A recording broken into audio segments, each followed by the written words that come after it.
The heist at the Bank of the Republic, also known as the heist of the century in Colombia, was a robbery carried out from October 16 to October 17, 1994, against the Bank of the Republic's branch in Valledupar.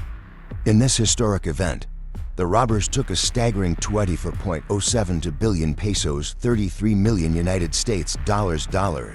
The robbery at the Bank of the Republic in Valledupar marked the largest amount ever stolen in a heist in Colombia's history, surpassing previous heists.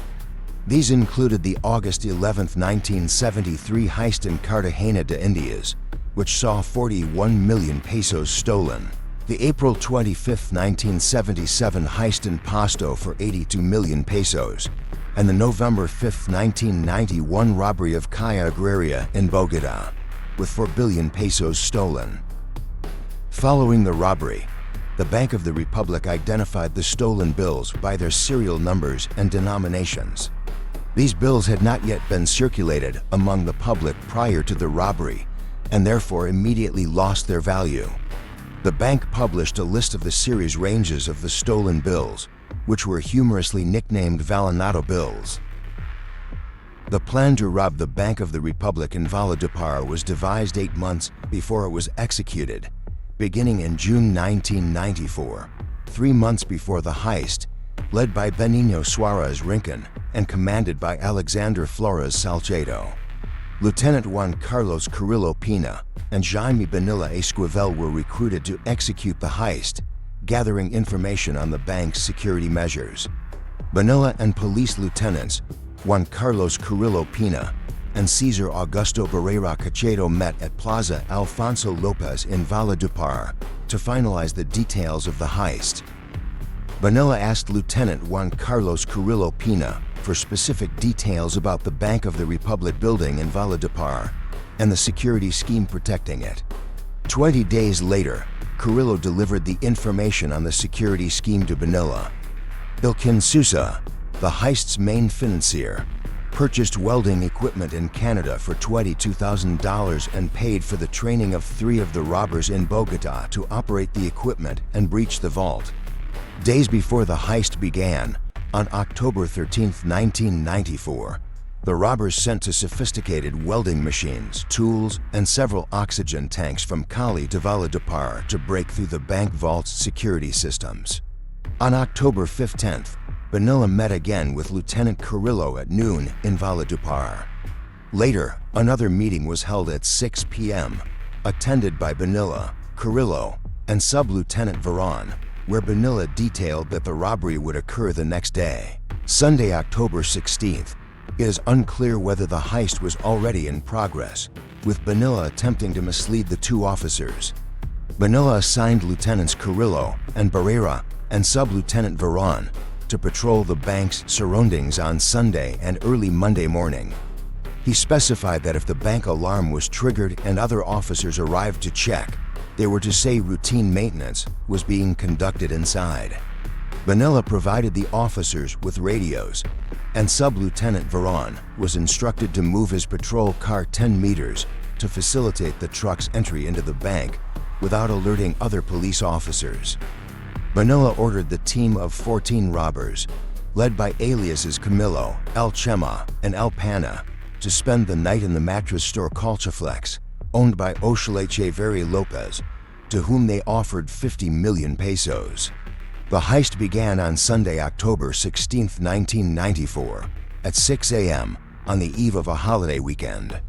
The robbers arrived in a red Dodge 600 truck with a wooden body and tarp, parked outside the bank located on the corner of Cale 16 and Carrera 9.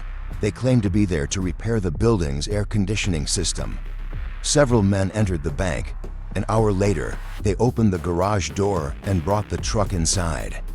Suarez Rincon and Bonilla Esquivel set up in rooms 202 and 306 of the Sicarer Hotel, which directly overlooked the bank on Carrera 9.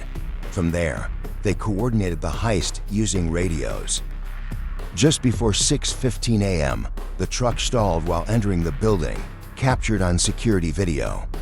The group of 14 robbers, hidden in the truck's rear, were covered by the tarp. The driver, wearing a white coat with the bank's logos and identified as Luis Ernesto Vasquez Agudelo, asked passersby for help pushing the truck, which then started and was brought into the bank's basement garage.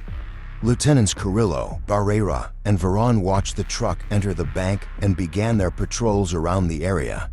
The bank door had been opened by security guard Winston Tarifa, who was managing the bank's security systems inside and communicating directly with Benilla Esquivel. Inside the bank, other security guards, Daniel Ramirez, Pedro Arias, and Mario de la Hoz, were threatened and tied up by the robbers.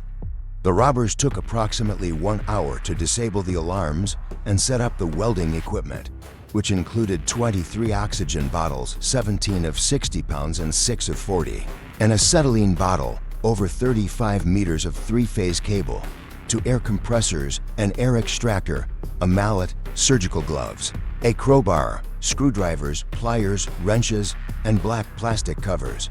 In the midst of the heist, a power outage in the area delayed their progress. The robbers decided to use oxygen and acetylene tanks, resulting in an 18-hour delay inside the bank.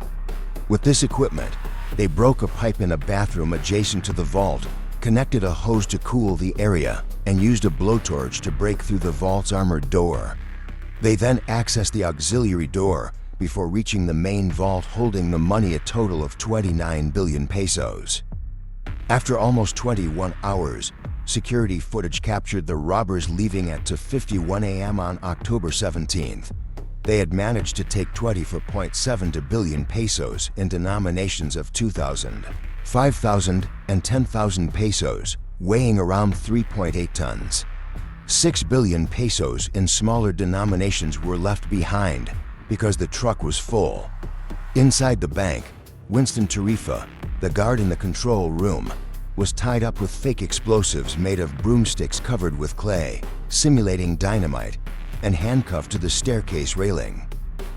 Benilla was seen leaving the Sicarer Hotel early Monday, October 17th.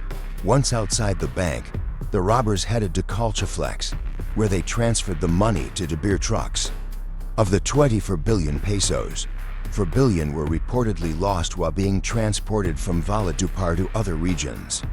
Ilkin Sousa's group went to a farm in Foundation, where they packed the money into industrial Marlboro boxes, then moved it to Chinaga, where they left the truck loaded with cash in a parking lot. $18.560 billion pesos were in unissued bills. They had not been circulated to the public.